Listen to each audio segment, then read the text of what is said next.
The Council removed Earth's empty chair. What happened next shattered the galaxy. Part 2.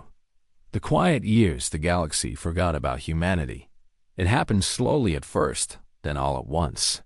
Without a seat on the Council, humans had no voice in galactic affairs. Without a voice, they became invisible. The elder races stopped watching Earth's borders. They stopped monitoring human communications. They had more important things to worry about. This was exactly what humanity wanted. Admiral Catherine Shaw stood at the head of a long table deep beneath the surface of the moon. She was 60 years old now.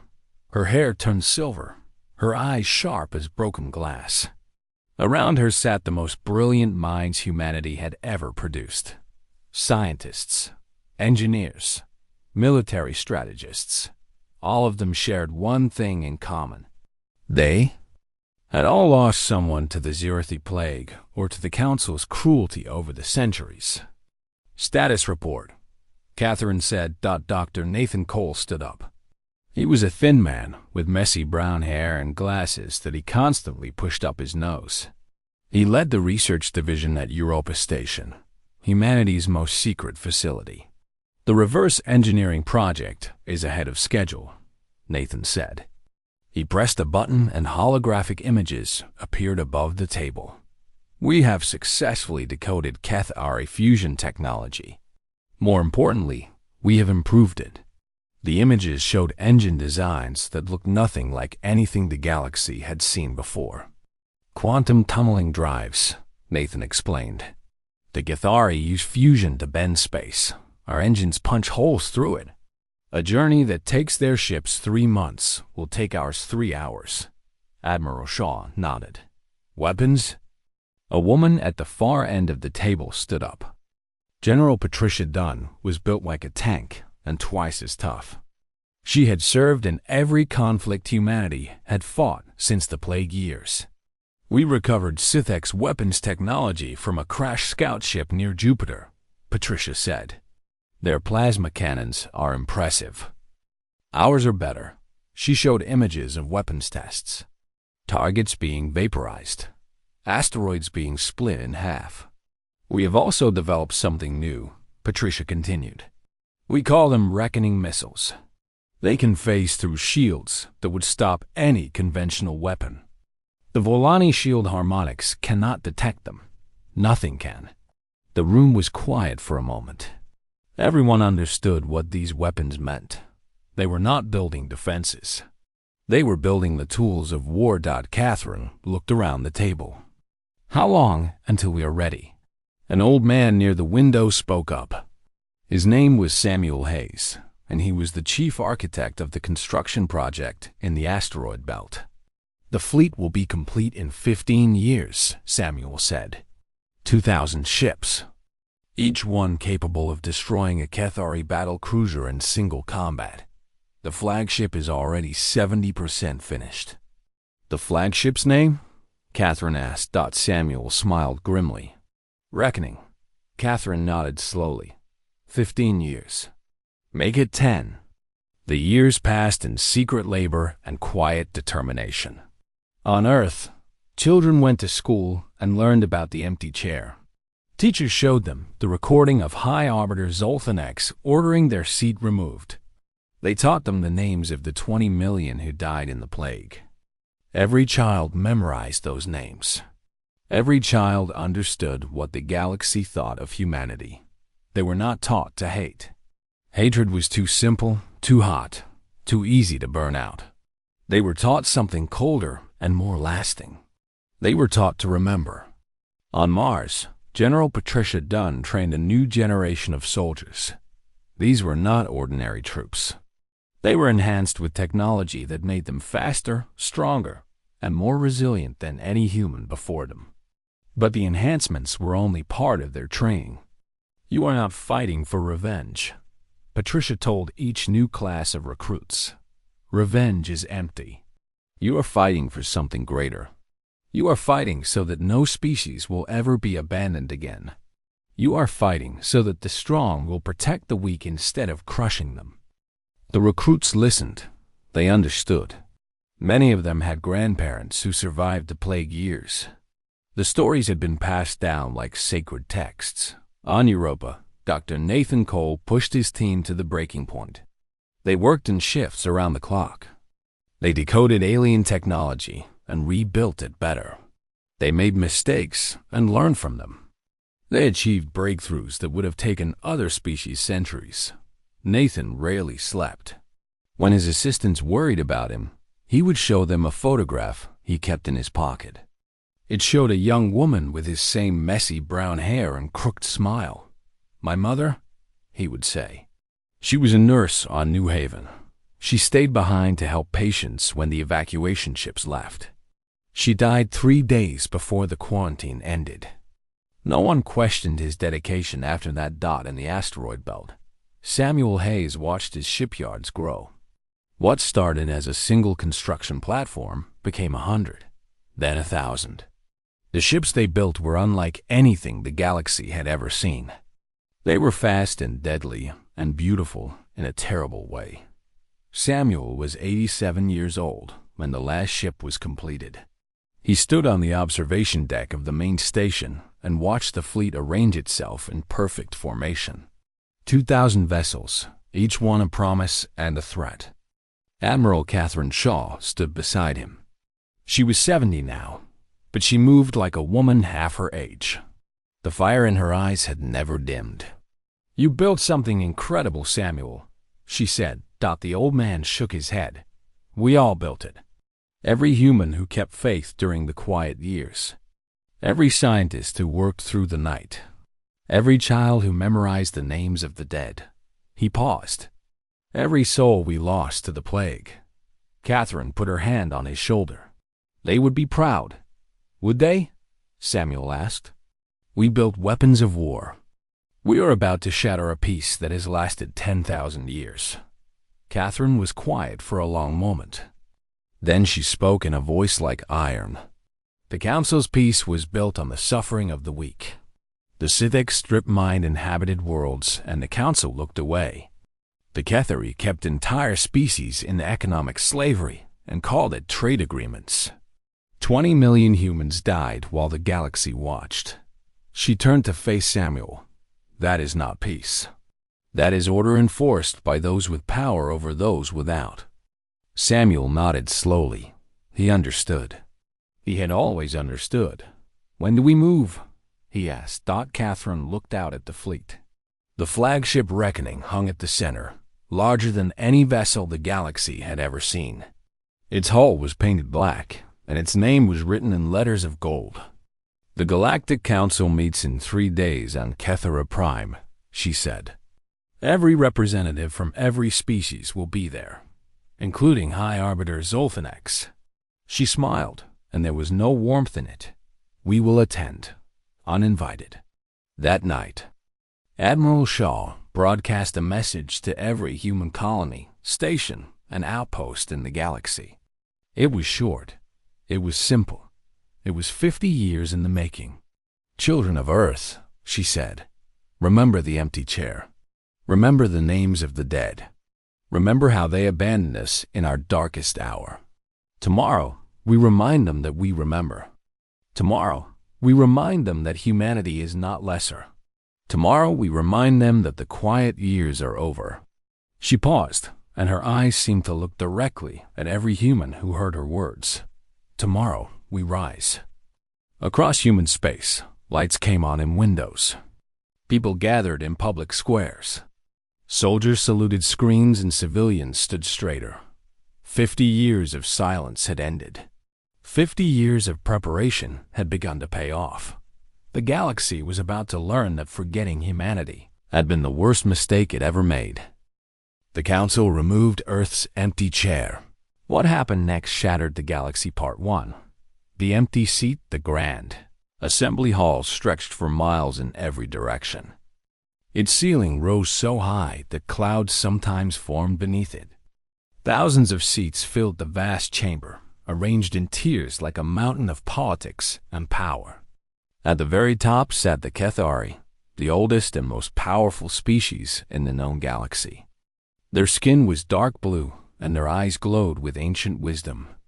They had ruled the Galactic Council for 10,000 years. At the very bottom, in the lowest tier, sat a single wooden chair.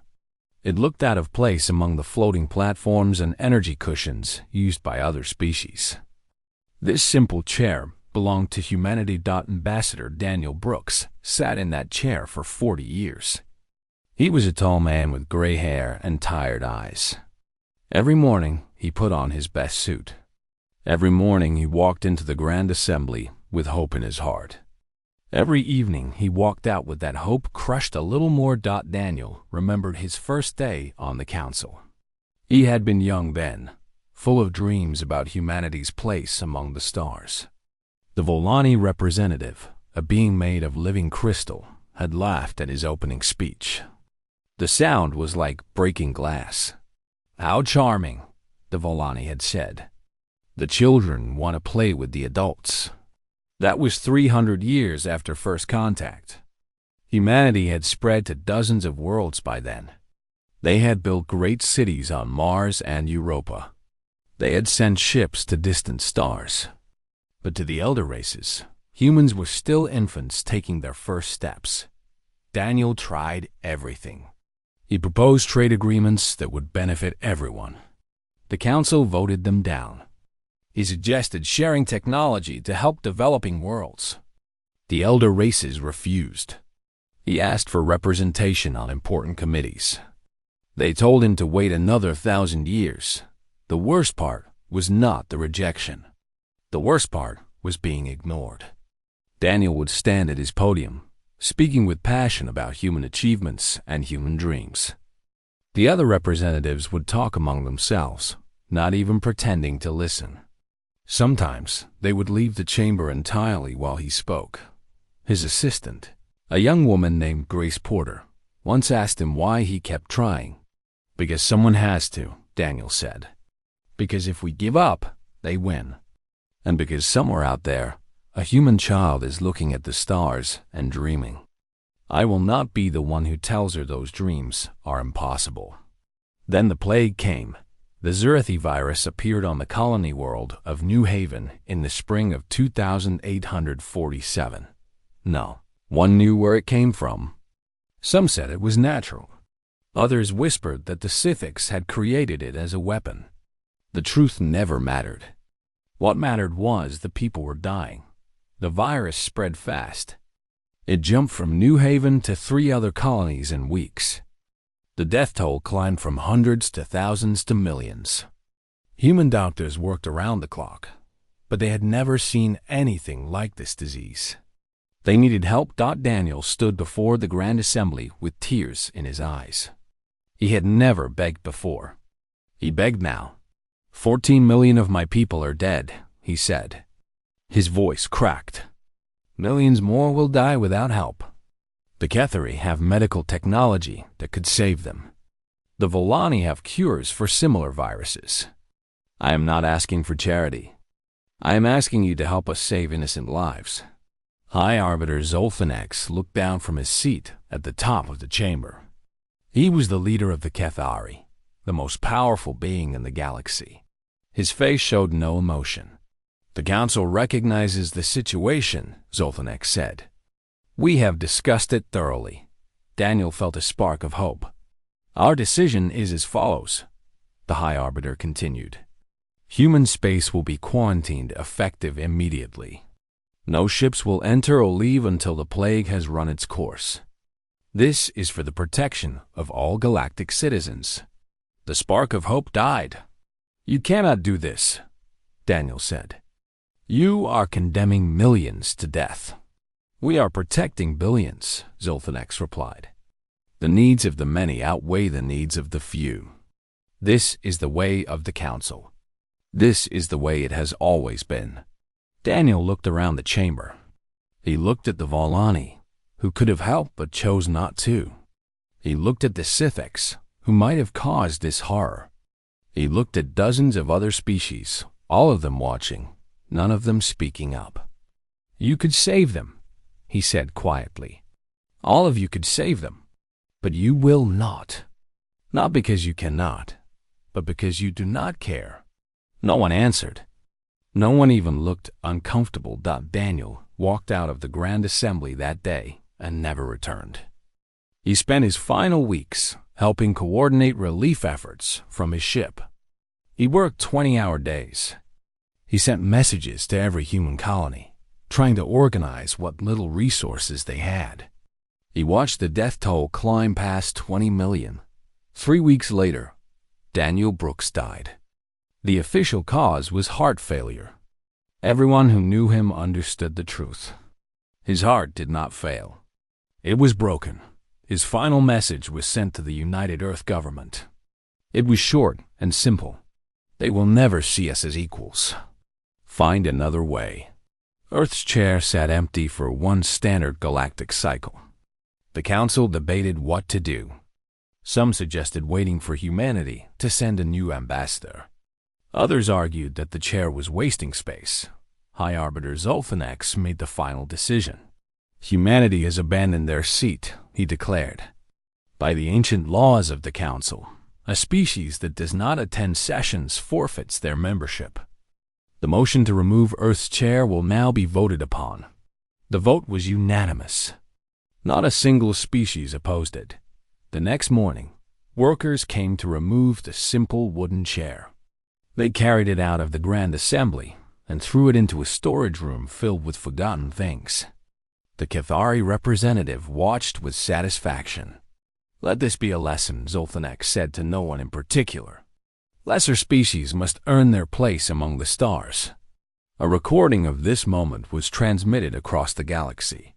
It reached Earth within hours. Government officials watched in silence. Military commanders watched with clenched fists. Citizens watched with tears and rage. In a small office in Geneva, a young officer named Catherine Shaw watched the recording 7 times. She was only 30 years old, but she had already served with distinction in the Earth Defense Force. She had lost her sister to the Zarethi plague. Catherine Shaw turned off the screen and sat in the darkness for a long time. When she finally spoke, her voice was calm and cold. They want us to learn a lesson, she said. Fine, we will learn. And then we will teach them one they will never forget.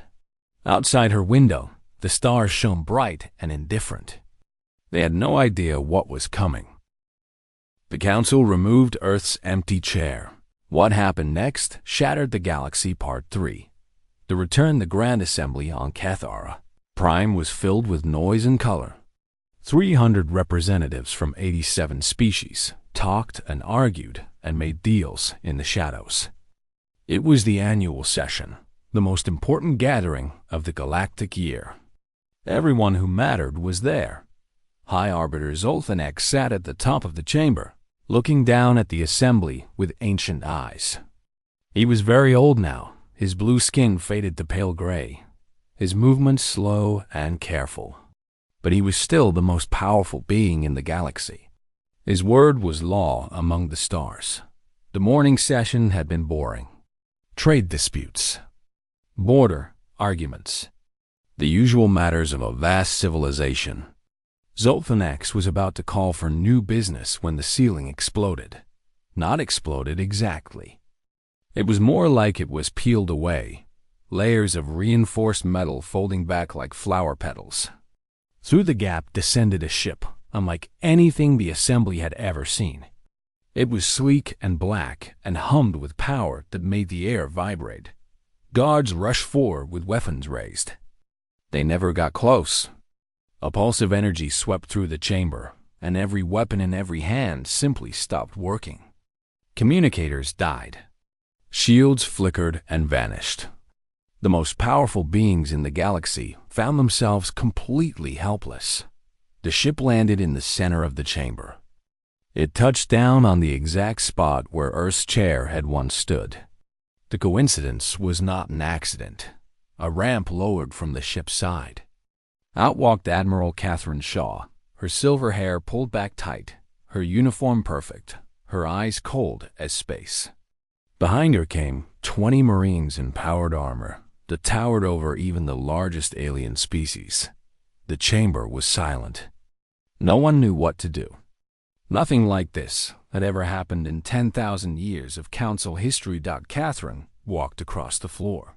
Her boots clicked on the marble. The sound echoed in the silence like gunshots. She climbed the stairs to the High Arbiter's podium. Zoltanex tried to stand, to object, to do something. His guards moved to stop her. Catherine raised one hand. Your fleet is currently responding to distress calls in 6 different systems. Distress calls we created. Your orbital defense platforms went offline 12 minutes ago. Your communication networks belong to us. You have nothing. She stood before the High Arbiter and looked him directly in his glowing eyes. 50 years ago, you removed our chair. You decided humanity was not worthy of a seat at your table. Zoltanex found his voice. This is outrageous. This is an act of war against the entire Galactic Council. Catherine smiled. The smile did not reach her eyes. War requires 2 sides with a chance of winning. This is not war. This is a demonstration. She pulled a small device from her pocket and pressed a button. Above the chamber, the ruined ceiling now showed the sky of Kethar Prime. That sky was dark with ships. Human ships. 2,000 of them, arranged in a perfect sphere around the planet. The assembly erupted in chaos. Representatives screamed. Some tried to run. Others simply stared in disbelief. The Volani ambassador shattered part of her crystalline body against the floor in shock. Silence, Catherine said. Her voice was not loud, but it cut through the noise like a blade. Everyone stopped. Everyone listened. You had 10,000 years to build a better galaxy, she said. You failed. The strong preyed on the weak. The powerful ignored the suffering of the helpless. You watched 20 million humans die and called it containment protocol. She walked along the High Arbiter's platform, looking out at the frozen assembly. We did not come here for revenge. Revenge is small. We came here to change things. Every species in this room has 2 choices. Accept the new order we are about to establish, or resist and face the consequences. The Sithic's representative rose from his seat. He was a massive creature, all scales and claws and teeth. His species had a reputation for violence. The Sithic's hegemony does not take orders from lesser species, he growled. Catherine nodded to one of her marines. The soldier spoke into a communicator. Moments later, a holographic display appeared showing the Sithic's homeworld. You have 300 warships in orbit around your planet, Catherine said calmly. We have 500 around yours. Right now, my forces are waiting for my command. One word from me, and your civilization ends today. The Sithic's representative sat back down. He did not speak again. Let me be clear, Catherine continued. We do not want to destroy anyone. We do not want to rule the galaxy. We want something much simpler. We want fairness. We want justice. We want a galaxy where no species is ever abandoned to die alone. She pressed another button on her device. The holographic display changed to show a document. This is the new Galactic Compact. It replaces the old council structure. Every species gets 1 vote. No more tiers. No more lesser and greater peoples. Every voice matters equally. High Arbiter Zoltanex stared at the document. His hands trembled. Everything his people had built over 10,000 years was being torn apart. You cannot do this, he said. The Council has maintained order for millennia. Without it, there will be chaos. Catherine turned to face him. For a moment, something almost like pity crossed her face. Your order was built on the backs of the weak. Your peace was paid for with the suffering of those you deemed lesser. That is not civilization. That is tyranny with good manners. She stepped closer to the old Kethari leader. You removed our chair, she said quietly. You threw it away like garbage. You thought you were teaching us a lesson about our place in the galaxy. She leaned in close. You were right. You did teach us a lesson. You taught us that we could never rely on anyone but ourselves. You taught us that the galaxy only respects strength. You taught us that if we wanted to be heard, we needed to be loud enough that no one could ignore us. She straightened and addressed the entire assembly. Consider this our voice. Consider this our statement.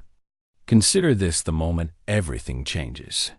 The next several hours were a blur of negotiations, threats, and reluctant agreements. Some species tried to resist. Their resistance crumbled when they learned the true extent of human military power. Others tried to bargain. They found that humanity was not interested in bargains. By sunset on Cathara Prime, the Galactic Council no longer existed. In its place stood the framework of the new Galactic Compact. It would take years to fully implement, but the foundation had been laid in a single day. Admiral Shaw stood on the observation deck of the Reckoning as night fell over the alien capital. Dr. Nathan Cole stood beside her, having arrived with the second wave of ships. "We did it," Nathan said. His voice was quiet, almost disbelieving. Catherine shook her head. "We started it. The hard part comes next. Building something new is always harder than tearing something down." Below them, the lights of the alien city spread out like a field of stars. Somewhere in that city, High Arbiter Zolfin X was coming to terms with the end of his power. Somewhere, representatives were sending messages to their homeworlds, explaining that everything had changed. "Do you think they will accept it?" Nathan asked. "The new order?"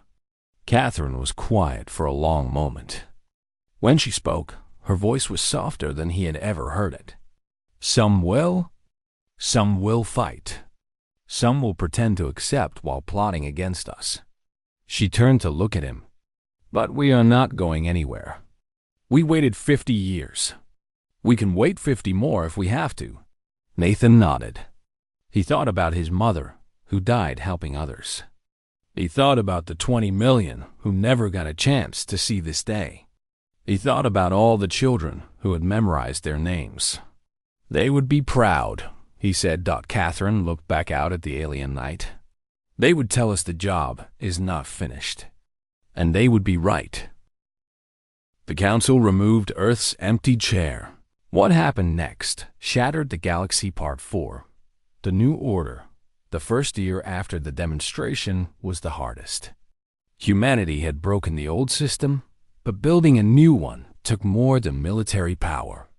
It took patience, wisdom, and a willingness to prove that humans meant what they said. Captain Ryan Mitchell commanded the peacekeeping force on Cathara Prime. He was a young man, only 32 years old, with kind eyes and a gentle voice that surprised most aliens who met him. They expected human conquerors to be cruel. Ryan was anything but. His first major challenge came 3 weeks after the demonstration. A group of Keth-Ari protesters gathered outside the new compact headquarters. They carried signs and shouted slogans demanding that the humans leave their world. Some threw rocks. A few carried weapons. Ryan's soldiers wanted to disperse them by force. He refused. "Let them protest," he said. "Let them shout. Let them throw their rocks. We did not come here to silence voices. We came here to make sure every voice could be heard." The protest lasted for days. Ryan ordered his soldiers to provide water and food to the protesters. He walked among them himself, unarmed, listening to their anger. Some cursed at him. Some spat at him. He kept walking and kept listening. On the 5th day, an old Cathari woman approached him. She had been one of the loudest voices against the human presence. "Why do you not fight back?" she asked. "We insult you. We attack your soldiers. Why do you just stand there?" Ryan sat down on the ground so he could look at her without towering over her. "Because you have the right to be angry," he said. "We came to your world uninvited. We changed everything you knew. Your anger is fair." The old woman was quiet for a long moment. The old council would have killed us all by now, she said. Ryan nodded. That is why we are not the old council. The protest ended that day. It did not end because the humans forced it to end. It ended because the protesters understood that something truly had changed. Across the galaxy, similar scenes played out. Humanity proved again and again that they were not conquerors. They were builders. On worlds that had been exploited by the Sithx, human engineers helped rebuild. On planets trapped in economic slavery by the Cathari, human economists helped establish fair trade. On colony worlds that had been forgotten by everyone, human doctors brought medicine and hope. Dr. Lisa Bennett was a scholar from the University of New Chicago. She had spent her whole life studying law and government. Now she was writing a new constitution for the galaxy. The old system was broken from the start, she explained to a gathering of representatives from dozens of species. It was designed by the powerful for the powerful. The new compact will be different. She showed them the document she had spent months creating. One species, one vote. No exceptions. The Cathari do not get more say than the Volani. The Sithx do not get more say than humanity. Every voice matters the same. A young Volani representative raised her crystalline hand. What about enforcement? The old council had the Cathari fleet to enforce its will. Who enforces the new compact? Lisa smiled. Everyone does. The compact creates a joint defense force drawn from all member species. No single species controls it. No single species can use it against others. It was a radical idea. Many species opposed it. They were used to the old ways, where power meant everything and the weak suffered for it. But humanity would not back down. And humanity had the strength to make its vision real.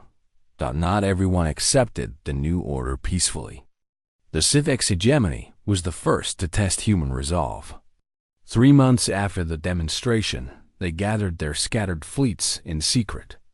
They planned a massive strike against human supply lines, hoping to cut off the forces occupying Cathora Prime. Commander Amy Harris of the battleship Defiance was waiting for them. Amy was 45 years old, a veteran of a dozen conflicts and the daughter of a plague survivor. She had grown up hearing stories about the empty chair. She had memorized the names of the dead like everyone else in her generation. Her fleet met the Sithx in the Kalos Nebula, a swirling cloud of gas and dust where sensors were unreliable. The Sithx thought this would give them an advantage. They were wrong. Commander, her tactical officer reported, enemy fleet emerging from the nebula. Approximately 200 vessels. Amy studied the holographic display.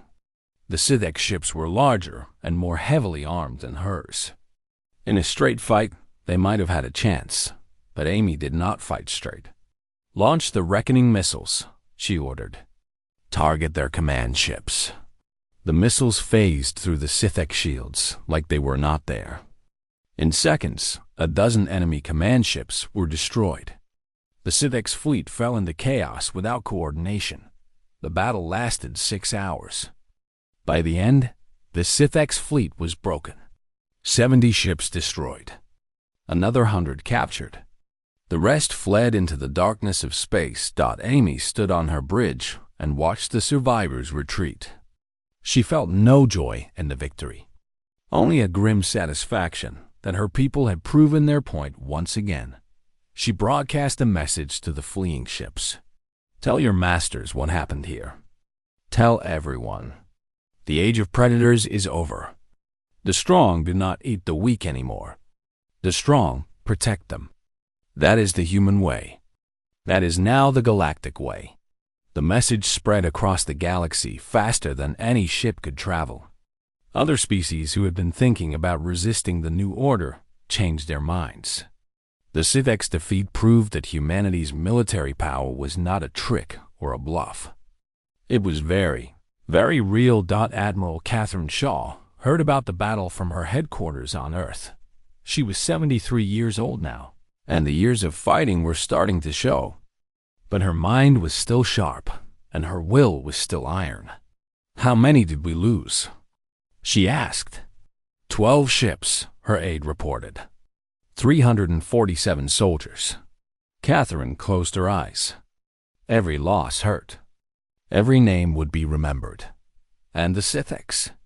Their hegemony has requested negotiations. They want to discuss joining the compact. Catherine opened her eyes. A small smile crossed her face. "Tell them we will talk. Tell them we will be fair. Tell them the same thing we tell everyone else." She stood and walked to the window of her office. Outside, the sun was setting over the mountains. It was beautiful, this world they had fought so hard to protect. "Tell them we remember what they did when we were weak. Tell them we remember how they hunted lesser species for sport. Tell them we remember everything."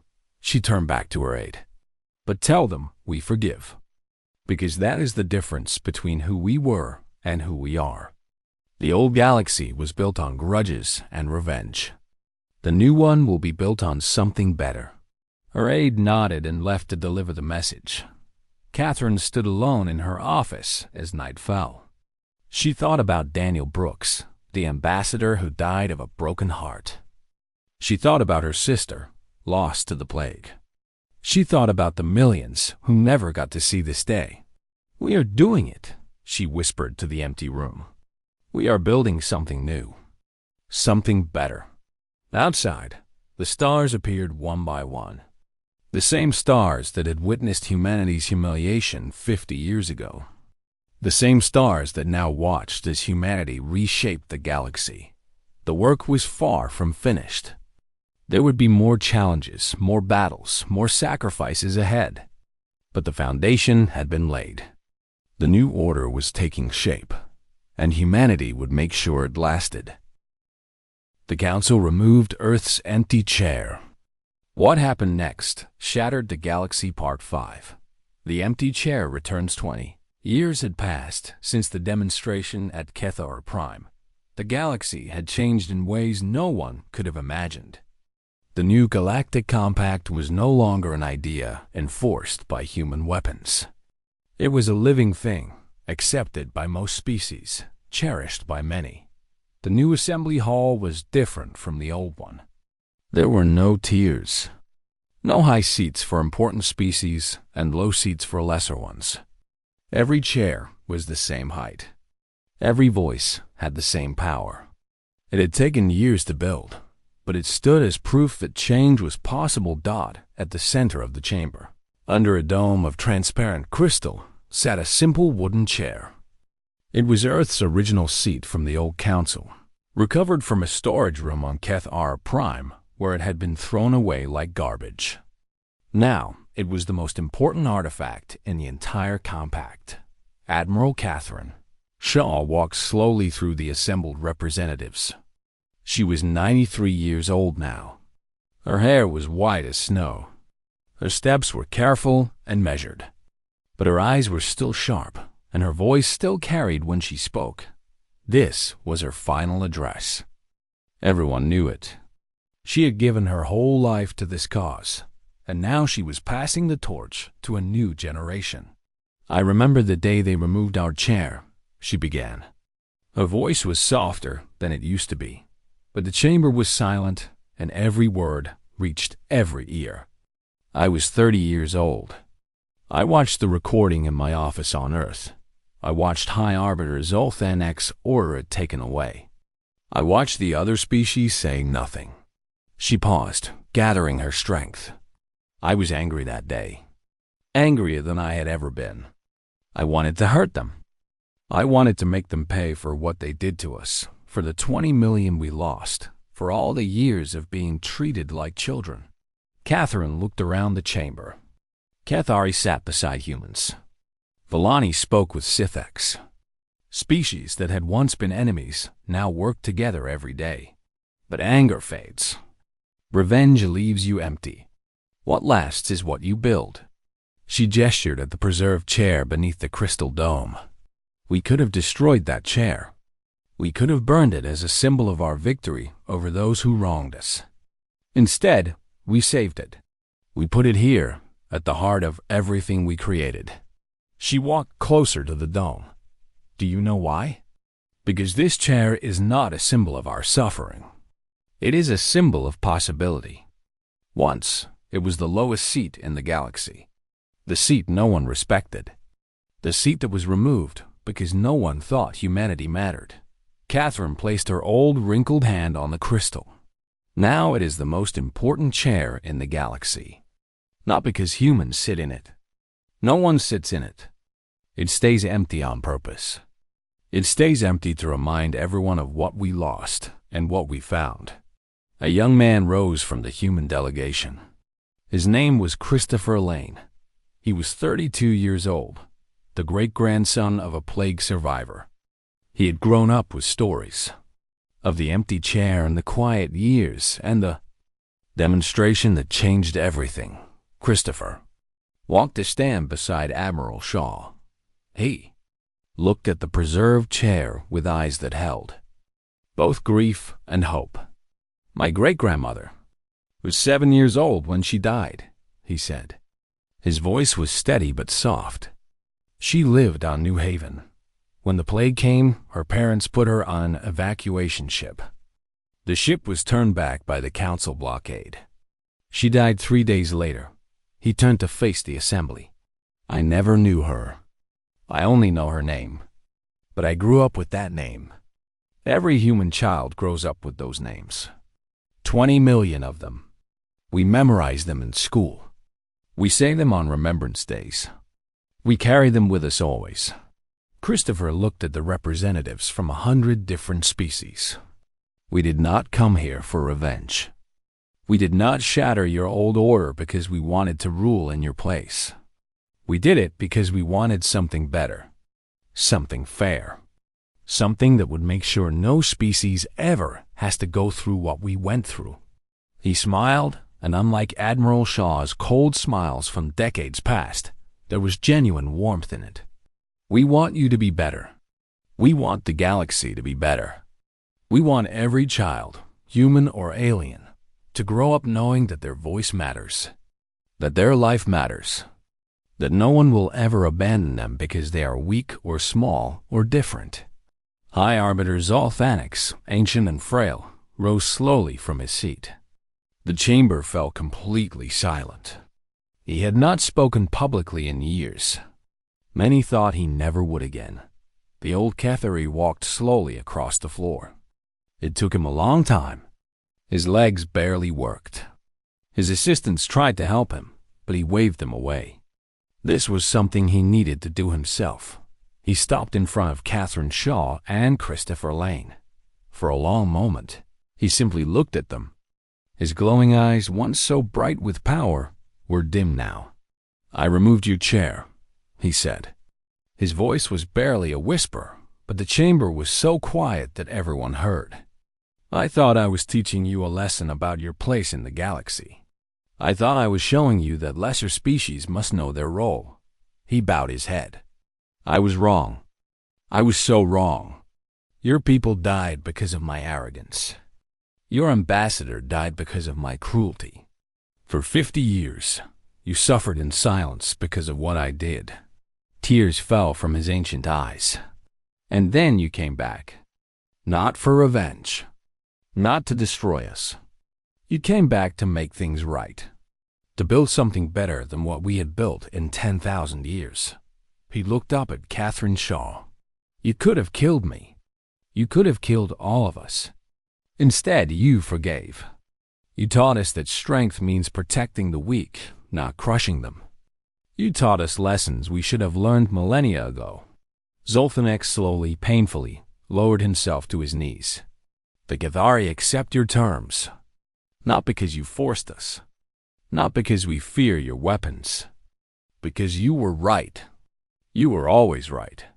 One by one, representatives from every species rose from their seats. They bowed to the humans. Not in fear. Not in submission. In respect. In gratitude. In recognition of what humanity had given the galaxy. Catherine Shaw watched with tears streaming down her face. Beside her, Dr. Nathan Cole, now using a hover chair because his legs no longer worked, reached out and took her hand. "Was it worth it?" he asked quietly. "Everything we sacrificed?" Catherine watched as alien children in the observation gallery pointed at the preserved chair and asked their parents about its story. She watched as species that once hated each other work together to build something new. "Ask me in another 50 years, she said. "Ask me when children grow up who never knew what it meant to be abandoned. Ask me when no one remembers what the word lesser used to mean." She squeezed Nathan's hand. "But I think the answer will be yes. I think it was worth everything." That night, a monument was unveiled in the central plaza of the compact headquarters.